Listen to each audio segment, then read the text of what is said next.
Oi, gente! Hoje eu vou falar de alguns superalimentos.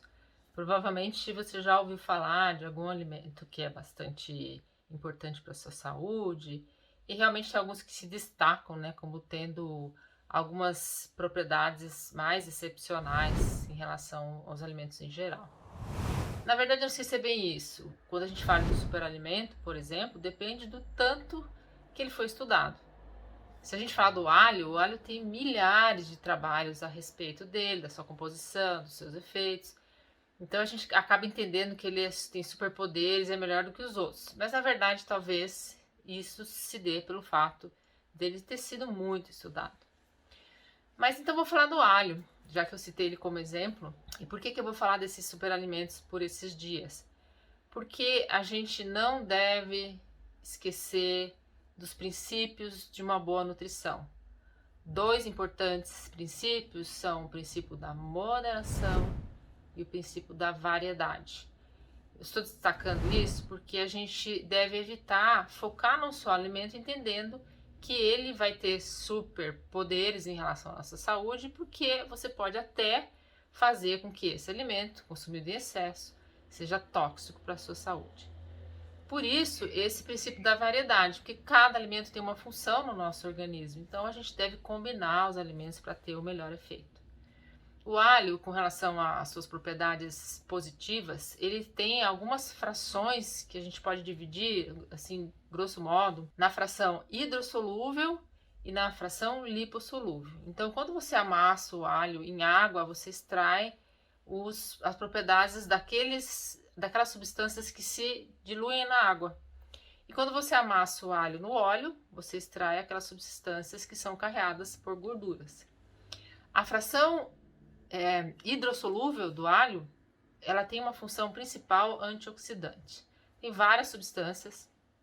A mais importante é o S-alilcisteína, que é um composto de sulfidril, que a gente chama, né, SH. Esse SH, por conta do hidrogênio, que tem um elétron, ele é capaz de equilibrar reações onde se formam radicais livres, que são substâncias bastante tóxicas para o nosso organismo. Então, quando a gente tem uma produção excessiva de radicais livres, seja pelo nosso próprio metabolismo, seja pela poluição ambiente, por exemplo, a fumaça de queima de combustível orgânico, por exemplo, dos carros, do trânsito, seja por estresse emocional, seja por maus hábitos, como por exemplo o hábito de fumar, se a gente tem um alimento que possa inibir essas reações ou estabilizar esse radical livre de forma que ele não vai nos atacar, no sentido de não lesionar os nossos tecidos, esse alimento tem uma função importante. Então, o S-leucisteína, ele tem essa função antioxidante.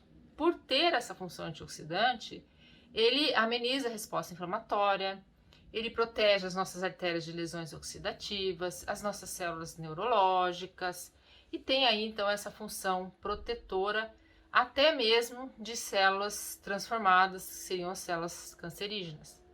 Então, realmente, todo alimento que tem esse potencial antioxidante, eles nos protegem de algumas condições clínicas indesejáveis. Já a fração lipossolúvel, solúvel em óleo, é bastante interessante, porque ela tem uma função diferente da fração hidrossolúvel.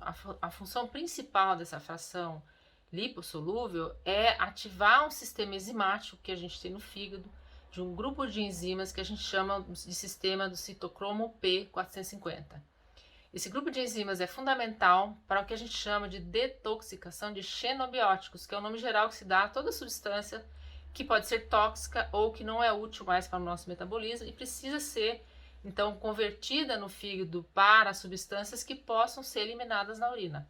Então, é bem interessante esse papel do alho em detoxicar o nosso sistema e aí nos tirar do nosso sistema, né, em um tempo mais rápido, substâncias tóxicas, por exemplo, como agrotóxicos, o álcool, até medicamentos, pesticidas, enfim. E essa é uma função, então, de ativação desse sistema que é muito interessante com relação ao alho. O alho também tem sido estudado como estimulador de células ou estruturas da resposta imune, como, por exemplo, as citocinas, né, que fazem parte da resposta inflamatória. Então também ele é conhecido como modular a nossa resposta inflamatória e por isso pode ser chamado de um alimento imunomodulador. Ok, ótimo, realmente são propriedades muito interessantes, que não são só do alho, por isso que eu sempre falo assim, não foque num alimento só, a gente tem outros alimentos que têm funções parecidas com essa. Mas eu estou aqui para falar para você hoje que o excesso desses alimentos também pode ser prejudicial.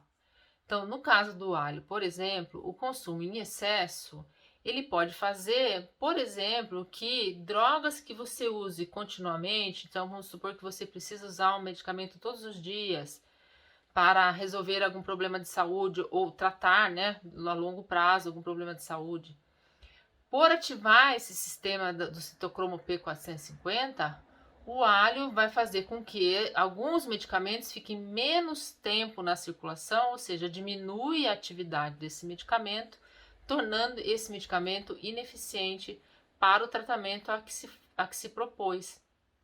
Então a gente deve tomar bastante cuidado com o excesso de consumo de alho, além dele poder ser agressivo para as mucosas também, né? Então provocar um desconforto abdominal, cólicas e até mesmo diarreia.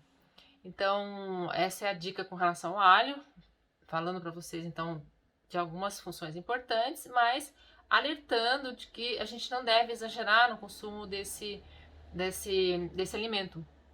Até vou citar um trabalho em que pacientes que tinham no hospital, hospitalizados com AIDS, testaram, né, esses extratos de alho e não ajudou no tratamento desses pacientes. Por quê? Porque acabou diminuindo a atividade da medicação, né, dos antirretrovirais e acabou prejudicando o tratamento medicamentoso desses pacientes. Então, não escolha um alimento, um superalimento e saia comendo alimento. Então agora eu vou melhorar meu sistema imune, eu vou tomar chá de alho, eu vou comer alho cru, eu vou fazer tudo com alho, porque isso pode trazer consequências não muito agradáveis para a tua saúde, até prejudicar um tratamento que você porventura esteja fazendo. No próximo vídeo eu vou falar do perigo do consumo de alguns peixes. E depois eu vou falar também do perigo de consumo de algumas castanhas, tá bom? Espero que vocês tenham gostado. Tentei ser bem rápida, acho que até que foi melhor do que os vídeos mais longos. E quero agradecer a vocês, pedir que multipliquem essa informação, que compartilhem esse vídeo, que coloquem seus comentários. E se você ainda não é inscrito, por favor, inscreva-se no canal e eu agradeço a sua colaboração. Um abraço e até o próximo vídeo.